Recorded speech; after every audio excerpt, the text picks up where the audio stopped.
प्रणिपात मेरे साथियों, आप लोग का हमारे ये मैथमेटिक्स के वर्ल्ड में सुस्वागतम है।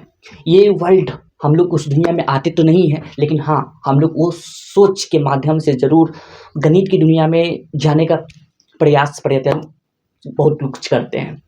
तो हमारे वैसे इंडियाज़ एजुकेशन सर्विस के प्लेटफॉर्म पे आप लोग का हार्दिक हार्दिक अभिनंदन है। हम लोग इस मैथमेटिक्स में जो क्लास 10 का जो पढ़ाई चल रहा है, उसमें हम लोग ये चैप्टर को पढ़ रहे थे। ये चैप्टर को हम लोग भली भांति जान रहे हैं, जिसको एपी के नाम से जाना गया है, जिसकी फुल फॉर्म यहाँ पे लिखा हुआ है। इसके अंदर हम लोग कुछ एक्सरसाइज किए थे, जो कि एक्सरसाइज 5.1 इसके पहले वाले पार्ट में किया गया है। ठीक है, उसमें हम लोग क्वेश्चन नंबर कहाँ से 1 2 जहाँ तक था, क्वेश्चन नंबर 5 तक था। देख लेते हैं एक बार कहाँ तक है। क्वेश्चन नंबर 4 तक है। ठीक है, question number 1 to question number 4 तक था।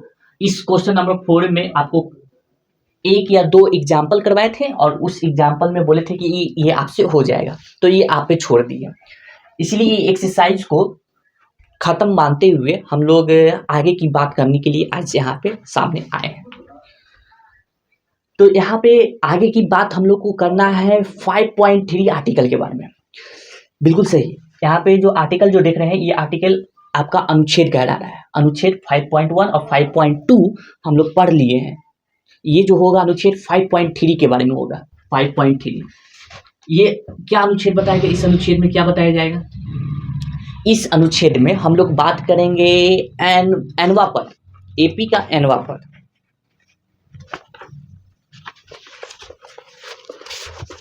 एपी का एनवा पद के बारे में बातचीत होगा।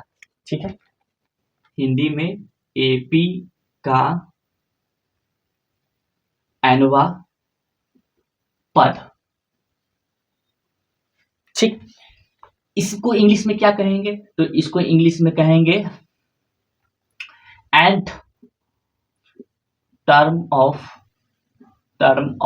एन एपी, ये कहा जाएगा इंग्लिश में। तो आज बेसिकली इसी अनुच्छेद पे बात हम लोग का होने वाला है। ठीक है, तो चलिए स्टार्ट करते हैं इस विषय के बारे में और इसकी जानकारी लेते हैं। Let's go.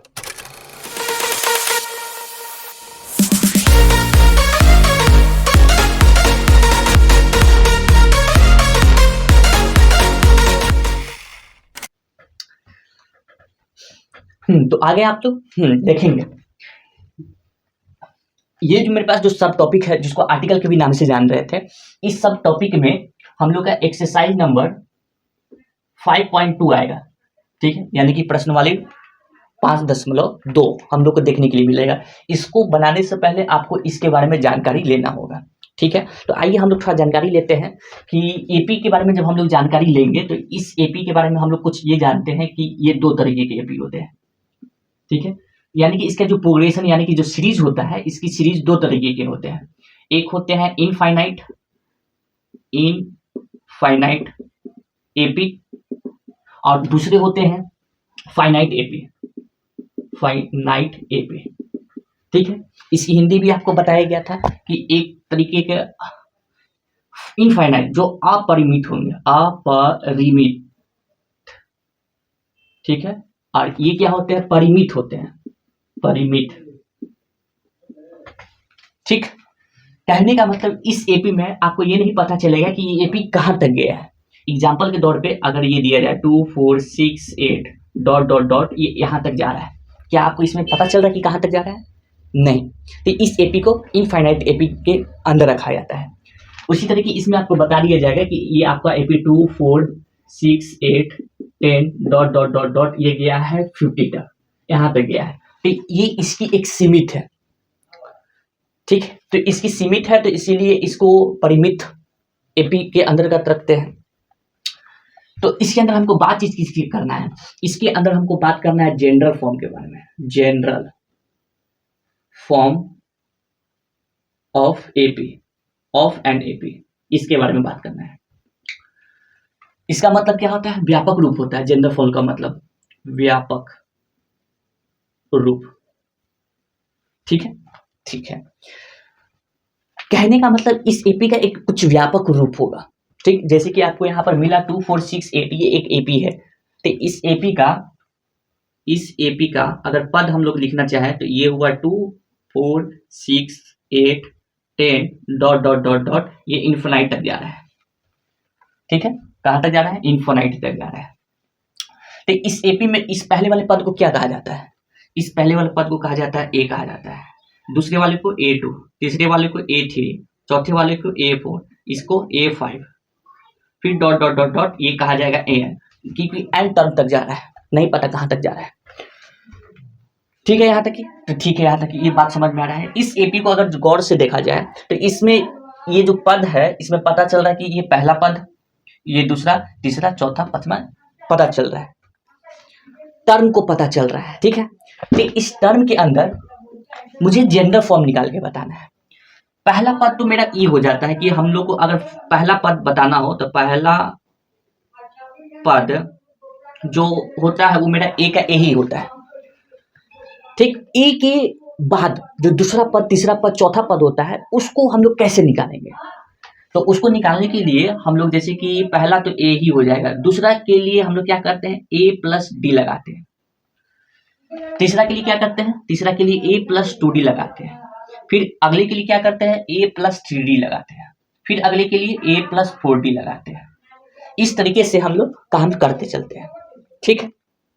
बात समझ में आए? समझ में आ रहा है। तो ये डी कैसे आ रहा है? ये डी कैसे आ रहा है? ये डी कैसे आ रहा है? ये डी कैसे आया है?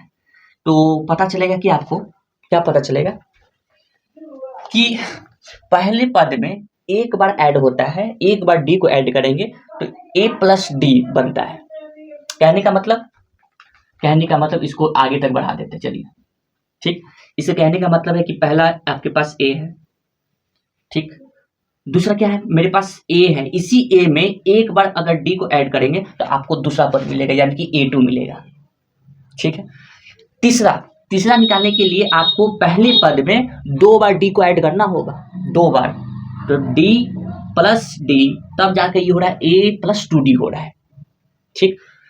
फिर इसको निकालने के लिए, ये पहला, दूसरा, तीसरा, यानी कि चौथा निकालने के लिए आपको 3 बार डी को ऐड करना होगा, 3 बार, A plus D plus D plus D, तभी तो जाकर ये हो रहा है, ए प्लस 3d हो रहा है, और ये क्या हो रहा है? ए प्लस 2d हो रहा है, और ये हो रहा है ए प्लस डी हो रहा है। फिर क्या? इसको निकालने के लिए आपको कितना बार, ये पांचवा पद है, इस पांचवा पद निकालने के लिए आपको 4 बार डी को ऐड करना होगा, A plus D plus D plus D plus D, 1 2 3 4, ये 4 बार आपको ऐड करेंगे तब जाके पांचवा पद मिलेगा। क्या ये सही बात है? तो आइए आपको इस वाले एग्जाम्पल जो दिया गया उसको करके बताते हैं। इसमें कॉमन डिफरेंस क्या निकल रहा है? यानी कि डी इसमें क्या है? सब में डी कितना हो रहा है? तो डी बराबर निकल रहा है प्लस का 2 निकल रहा है, सही बात है। डी 2 ही निकलेगा, पहले ये दूसरे में से पहले घटाएंगे तो 2 आ रहा है सब में, ठीक है। यही 2 को देखते चले। पहला पद इसमें क्या है? ए है, ए बराबर मेरा 2 है, ठीक। अब मुझे दूसरा निकालना है, तो ए मतलब दूसरा पद के लिए A2 संबोधित किया। इसी पहले पद में जो D है मेरे पास, A प्लस डी, डी क्या निकाले हैं? 2 निकला है, तो इसको ऐड कीजिए तो क्या निकल रहा है?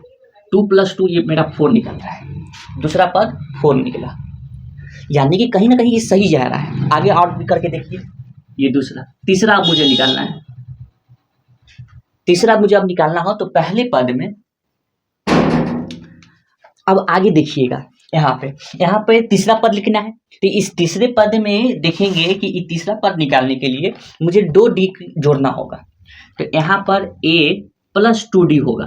कहाँ? यहाँ देखिए, ये मेरे पास 2d है, यहाँ पे a प्लस 2d, तो यानी कि ये तीसरा पद में हम लोग को 2d जोड़ना पड़ता है। तो अगर ऐड कीजिए तो पहला पद मेरा 2 था, 2 फर्स्ट टर्म 2 है, फिर 2 मल्टीप्लाई बाई डी कितना है? तो d मेरे पास था 2, ऐड करेंगे 2 2 4 हो जाएगा, 4 और 2 कितना हो जा रहा है? तो 6 हो जा रहा है। तो इस तरीके से 2 4 6 निकल रहा है। तो इसका मतलब क्या कि अगर मुझे 6 यानी कि 6 टर्म का एपी निकालना होगा, 6वां पद एपी निकालना होगा, तो उस 6वां पद निकालने के लिए क्या करेंगे? पहले में 5d ऐड करेंगे, यानी कि a+5d। अगर 8वां निकालना होगा तो a+, इस तरीके से ये आगे बढ़ेगा। किस तरीके से आगे बढ़ेगा? इस तरीके से ये आगे बढ़ते जा रहा है। तो a+4 निकालना है तो इसके लिए क्या करेंगे? a+3d ऐड करना होगा। इस तरीके से ऐड करेंगे। तो इसी तरीके से ये चल रहा है ना। अगर a5 निकालना है तो a5 निकालने के लिए क्या करेंगे? a+4d करना होगा। ठीक है, तो इस तरीके से हम लोग आगे बढ़ते जाएंगे जब हम लोग पहुंच जाएंगे ए एन टर्म पर, यानी कि क्या? एन टर्म यानी कि एनवा पद। तो उस समय क्या करना होगा? एक घटाना होगा। इस एन में एक, देखिए 5 में एक घटाने पर आ रहा है।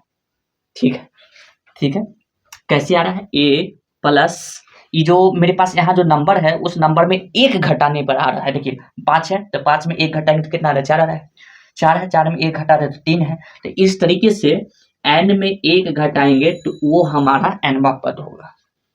ठीक, इसीलिए इसको आगे अगर बढ़ाते जाएंगे और मुझे an टर्म लिखना है तो उसके लिए a प्लस यहाँ पर n-1 इंटू में d, इस तरीके से ये हमको बनाना होगा।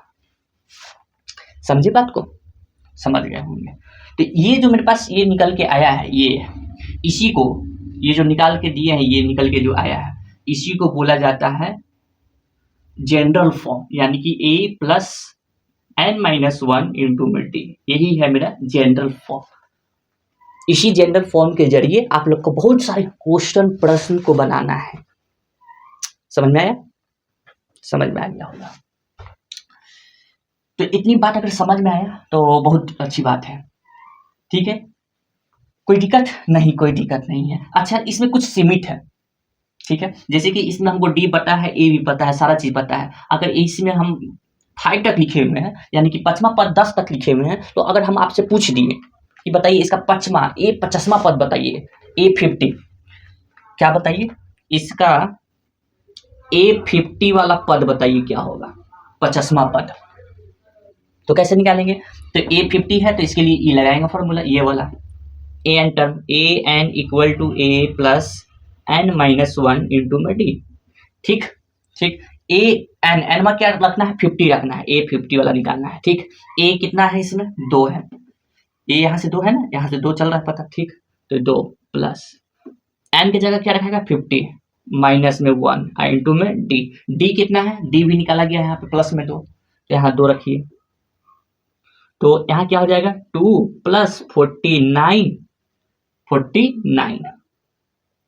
क्यों? 50 में एक जाएगा तो 49 होगा, और फिर इंटू में क्या? डी कर दीजिए। 2 प्लस 9 दूना 18, 4 दूना 8, 9। ठीक है, फिर इसमें 2 ऐड कर दीजिए, कितना हो रहा है? 100 हो रहा है। कितना हो गया? 100 हो गया। ये कौन सा पद है? A50 वाला पद है। बात समझ में आया? समझ में आया? तो इसके अंदर यही टॉपिक के बारे में आपको जानकारी लेना है। समझ में आया? कोई दिक्कत, कोई समस्या नहीं? तो इसी के इस पे आधारित एक प्रश्न है जो कि आपके बुक में दिया हुआ है। कौन देखेंगे? कौन से वाले दिया हुआ है?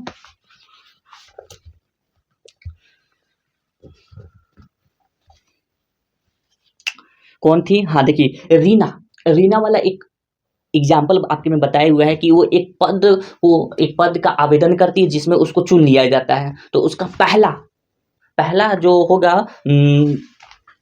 जो तंक हुआ उसका 8000 है, और वो 8000 के बाद जो मानसिक, यानी कि सालों साल में उसकी कितने बढ़ोतरी होगी? तो 500 रुपया की है ना वेतन वृद्धि होगी। ठीक, 500 की वेतन वृद्धि होगी। तो देखिए यहाँ पे आ रही है, रीना नाम की लड़की है। ठीक है, उस रीना को पहले साल 8000 रुपया मिलेगा। ठीक है, फिर जैसे जैसे वो साल बढ़ेगा, एक साल बाद उसको 500 रुपया बढ़ जाएगा। तो 8000 फिर 500 हो जाएगा, फिर कितना हो जाएगा? 9000 हो जाएगा। इस तरीके से ये बढ़ते जाएगा। ठीक है, तो इसमें भी आपको पता नहीं है कि कहाँ तक जा रहा है, तो ये किसके अंदर आएगा? अपरिमित पे आएगा। ठीक है, ठीक, तो इसमें आपको पूछ देगा कि बताइए कि उसका 7वां वर्ष उसका वेतन कितना होगा। ठीक है, यानी कि आपको 7वां पद निकालना है इसमें। तो कैसे निकालेंगे, तो आराम से 7वां है तो इसके लिए लगाएंगे क्या, a + 6d लगाएंगे। या तो ये लिखिए आप, नहीं तो इसका एक और लिखिए, A7 है ना, तो यहाँ पर a प्लस n के जगह पे यहाँ पे 7 लिखिए, -1 n2 में d। ठीक, तो फिर a प्लस e क्या हो जाएगा 6d हो जाएगा। तो या तो ऐसे कर नहीं तो ऐसे कर, सिंपल साधारण बात। ठीक ठीक है, क्या इसमें आपको a पता है, तो हाँ a इसमें क्या है, तो इसमें पहला पद यानी कि a बराबर कितना है 8000। ठीक, इसमें कॉमन डिफरेंस पता है, तो हाँ इसमें से इसमें घटाएंगे तो हर बार कितना 500 का वृद्धि हो, 500 का हो रहा है वृद्धि, हर बार 500 का वृद्धि होगा, यानी कि d बराबर 500। ठीक, तो रखते चलिए 8000, a 8000 रखाएगा प्लस 6 इंटू डी क्या रखाने वाला, तो d 500। आगे कीजिए, 8000 प्लस 6 × 5 कितना हो जाएगा 30 हो जाएगा, 00, 6 × 5 30 और 00। अब इसको जोड़ेंगे तो कितना हो जाएगा, तो ये हो जाएगा 8 और 11,000। ये इसका होने वाला है। ठीक है, तो इस तरीके से आपको एग्जाम्पल बताया गया। इसकी जनरल फॉर्म जो कि हमारे पास ये नजर निकल के आया, a + n-1 इंटू में d, ये है इस एपी का nवां पद, nवां यानी कि n term of an AP के बारे में। तो बात समझ में आ गया होगा, आशा करते हैं। अब इसके बेसिस पे क्वेश्चन है, बस एक्सरसाइज है, क्वेश्चन है और उसको बनाकर खुश हो जाना है। इस पे कौन एक्सरसाइज आएगा, तो यही एक्सरसाइज ये 5.2। ठीक है, कोई प्रॉब्लम कोई समस्या यहाँ पे तो नहीं, तो अब मुझे जाने का अनुमति दीजिए। अगले पार्ट में अब इसका एक्सरसाइज लेके मिलेंगे। आप लोग का बहुत बहुत धन्यवाद। जय हिंद, जय भारत।